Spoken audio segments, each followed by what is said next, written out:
People often hear me talk about the house that Hiawatha once built. And they probably are wondering what the fuck is she talking about? Well, it's a pretty big house, mostly packed with knowledge, and it sits out there every day for anybody that wants to expand their knowledge. But the one caveat that I'm most familiar with is if the knowledge is placed on the res, then it automatically gets passed to the people that it should be going to. So I'm sitting on the Tonawanda reservation. You know, they have it outlined in when you Google it, right, my exact location always comes up, regardless of how the roads are formed or borders or whatever. The location is the Tonawanda Res. So I'll try to explain what I mean by the house that Hiawatha once built, okay? There's one thing you have to keep in mind, though. There are 5 versions of Hiawatha. It's not just one person. So if you think about it, you have I don't know, Bob Sr., who has a Bob Jr. So there's 2 people with the same name. You have an Albert one and Albert the second, Albert the third. It's the same philosophy. It's just, it's 5 different people. So the first Hiawatha was the one that was prehistoric in many ways. He was the one that learned mostly from animals and observed their habitats, their patterns in life, their, hibernation, what makes them do things at certain periods. And they instinctively know things well in advance, long before humans ever know it. And he used a lot of what he learned from the animals and pushed it upon his people to follow the same patterns. So that was the first one. The second one was he found that in every living thing, there is a line of code. I don't care if it's a design, a pattern, and if you brush it all out, it provides you with a message, okay? And if you expand that message, share that message, it's almost like nature is trying to tell you something through those patterns. And if you follow the code, you run the code, you're gonna find out that nature is running with you, not against you. The third one was focused on the family as a whole. And that's the one I'm going to talk about because it's really, really important. We're so off track with where we are as human beings, where the courts are with how they manage. Somebody goes to the court system to get a divorce. There's children, property, whatever involved. Their position in those situations, it's not to separate out the family and make life difficult for them. Their job is to ensure that the lifestyle that they had while the parents were joined continue for the children involved, and that assets are not necessarily equally served out or heavily weighted in one person's side versus another person's side. They're supposed to fit that all in a combined scenario going back to the best interest of the child, which is to continue the lifestyle that they had when the two parents were joined. And it's so fucking off track. And I've gone through the whole thing, ended up on the streets. That's where I am right now. Because they really do, it's like a shit show with them. They really, really, really want, like, they get a fucking kick out of it. Hurting people, taking things away from people to teach them a lesson, minimizing people, degrading people, undermining people. Some of this stuff is none of their fucking business to begin with. And they do not have the authority over banking institutions like local courts think they do. They think they have jurisdiction over every fucking matter out there. It's like a rude awakening needs to come and slap them so fucking hard that they get slapped right the fuck off the bench.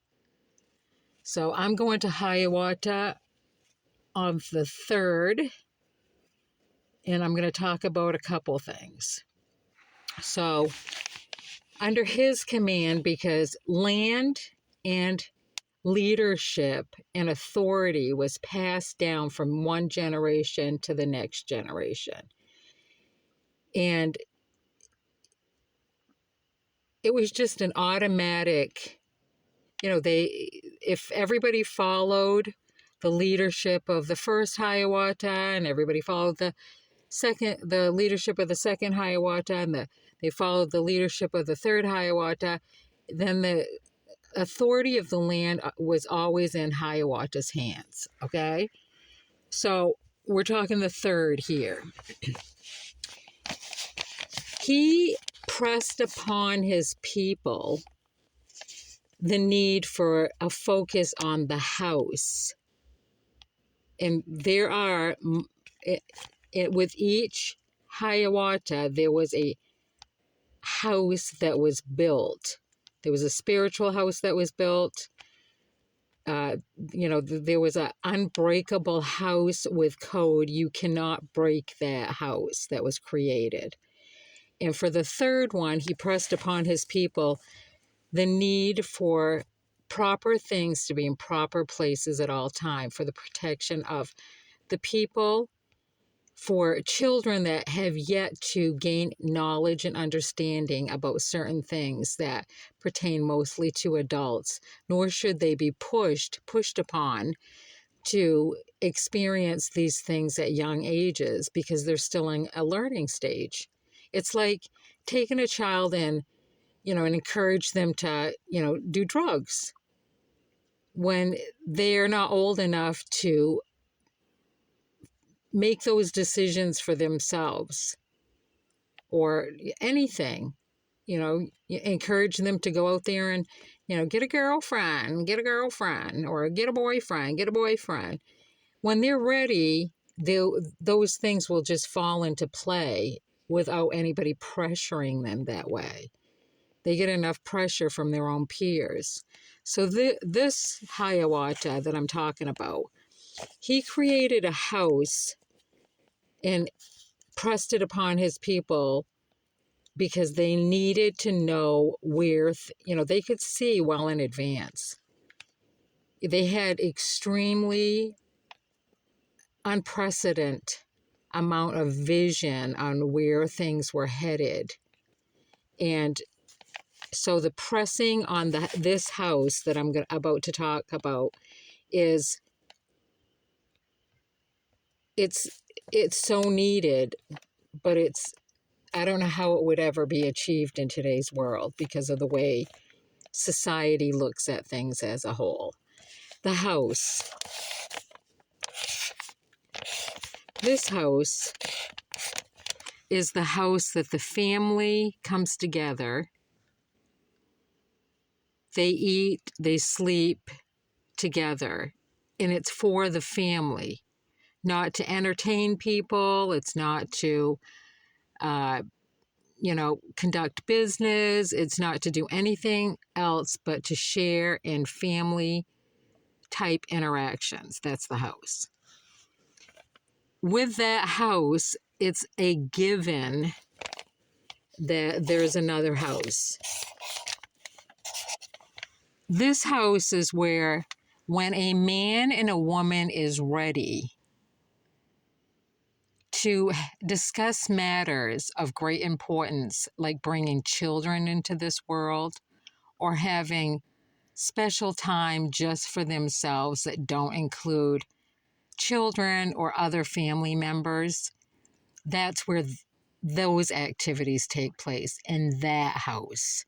Never in this house. Because going back to the previous Hiawattas who strongly believe that the scent of an animal, much like the scent of a human, can be detected, and it's a message. When an animal picks up the scent of another animal, they receive a message along with that scent. It's either a message of danger, there's something up ahead that is dangerous for them. Oh, I'm familiar with that scent. I'm in good territory. It's the same thing. And with each one of those scents, an action takes place. So if you bring the scent of sex, intercourse, into the primary house, it is almost proven to be fact that children will begin to interact inappropriately, start experimenting with sex, and doing sexual intercourse in that primary house too soon at an early age, when they still haven't developed their brains yet, let alone the responsibility that goes along with bringing a child into this world. So Hiawatha actually believed, which I am a strong believer, that sexual intercourse should not take place in the same house that your children primarily reside in. And if it does, because you can't wait, you have no other place to go, it should not occur within earshot. The scent should be minimized.